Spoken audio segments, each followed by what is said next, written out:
Hello guys, अपने इस video में जानेंगे निकोक्सिया टेबलेट के बारे में। ये टेबलेट क्या होती है, क्या यूजेस होते हैं, क्या डोज होते हैं, क्या साइड इफेक्ट होते हैं, किन लोगों को इसका यूज करना चाहिए और किन लोगों को इसका इस्तेमाल नहीं करना चाहिए। तो यही सब जानेंगे अपने इस वीडियो में, तो वीडियो को पूरा देखें।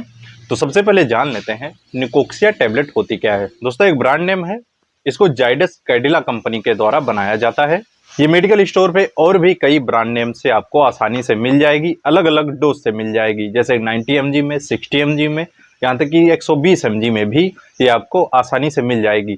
इसमें जो कंटेंट होता है मेडिसिन होती है, इसमें इटोरिकॉक्सिब 90 mg होता है।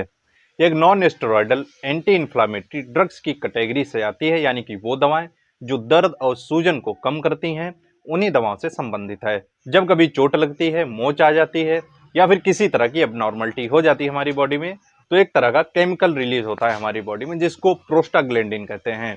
जब ये मेडिसिन किसी पेशेंट को दी जाती है, तब ये प्रोस्टाग्लैंडिन के सिंथेसिस को रोक देती है, जिससे कि दर्द और सूजन कम हो जाती है। तो जान लेते हैं इसके यूजेस के बारे में। इसका इस्तेमाल कौन कौन सी बीमारियों में किया जाता है।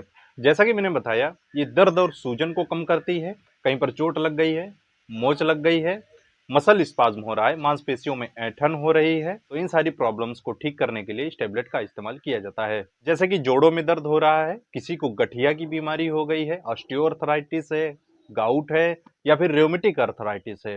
ये हड्डियों से संबंधित बीमारियां होती हैं। कई लोगों के जोड़ों में दर्द होता है और जोड़ों में सूजन आ जाती है, कंडीशन में भी इस टेबलेट का इस्तेमाल किया जाता है। अगर किसी व्यक्ति के दांतों में दर्द हो रहा है या फिर डेंटल सर्जरी हुई है, तो उस दर्द को कम करने के लिए और सूजन को कम करने के लिए इस टेबलेट का इस्तेमाल किया जाता है। हड्डियों से संबंधित जितने भी दर्द होते हैं, उन दर्द को कम करने के लिए एक बेहतरीन मेडिसिन मानी जाती है। कई सारी पेन किलर्स होती हैं, एंटी इंफ्लामेटरी ड्रग्स होती हैं, जो दर्द और सूजन में दी जाती है, लेकिन कभी कभी वो वर्क नहीं करती। कुछ ऐसे दर्द होते हैं जो नॉर्मल पेन किलर से नहीं जाते हैं, तो इस कंडीशन में निकोक्सिया टेबलेट को दिया जाता है। तो अब जान लेते हैं इसके डोज के बारे में, इसको किस तरह से इस्तेमाल करना चाहिए।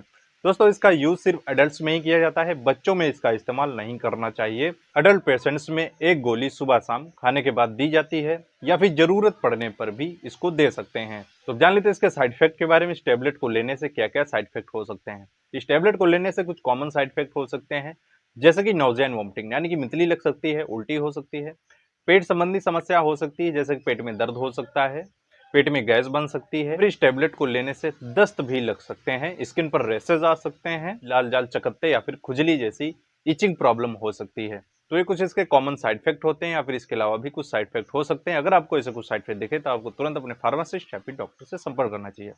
तो अब जान लेते हैं इसके कॉन्ट्राइंडिकेशंस के बारे में, किन लोगों को इस टेबलेट का इस्तेमाल नहीं करना चाहिए। अगर कोई व्यक्ति पहले से ही non steroidal anti inflammatory drugs की कैटेगरी मेडिसिन ले रहा है, यानी कि पहले से ही दर्द और सूजन को कम करने के लिए मेडिसिन ले रहा है, तो ऐसे लोगों को इस टेबलेट का इस्तेमाल नहीं करना चाहिए। अगर कोई महिला प्रेग्नेंट है या फिर लैक्टेशन वुमेन है, यानी कि बच्चे को दूध पिलाती हैं, तो ऐसे महिलाओं को इस टेबलेट का इस्तेमाल नहीं करना चाहिए।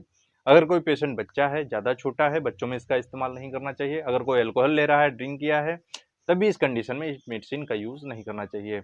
अगर किसी को ड्रग एलर्जी है या फिर हाइपर सेंसिटिव रहता है ऐसी दवाओं से, तो ऐसे लोगों को इस दवा को लेने से पहले सावधानी रखनी चाहिए, अपने डॉक्टर को बता देना चाहिए। अगर किसी को किडनी डिजीज है, लीवर डिजीज है, या फिर हार्ट से रिलेटेड प्रॉब्लम है, तो ऐसे लोगों को भी बिना डॉक्टर की सलाह के इस टेबलेट का इस्तेमाल नहीं करना चाहिए। तो दोस्तों, आज के लिए इतना ही। आपको समझ में आया होगा निकोक्सिया 90 mg टेबलेट क्या होती है, इसके यूजेस क्या होते हैं, क्या डोज होते हैं, क्या साइड इफेक्ट होते हैं, किन लोगों को इसका यूज करना चाहिए, किन लोगों को इसका इस्तेमाल नहीं करना चाहिए। अगर आप इसके बारे में और भी ज़्यादा जानकारी चाहते हैं, किसी और मेडिसिन के बारे में जानना चाहते हैं, किसी और बीमारी के बारे में जानना चाहते हैं, कमेंट करके बता सकते हैं। इंस्टाग्राम पर मुझे फॉलो कर सकते हैं और मैसेज कर सकते हैं। ऑनलाइन कंसल्टेशन अवेलेबल है, आप मुझसे संपर्क कर सकते हैं। आई होप दोस्तों आपको वीडियो पसंद आएगा, तो इस वीडियो को लाइक करें, चैनल पर नए सब्सक्राइब जरूर कर लें, बेल आइकन को प्रेस कर लें, जिससे कि इन्फॉर्मेटिव न्यूज़ आपको हमेशा मिलते रहेंगे।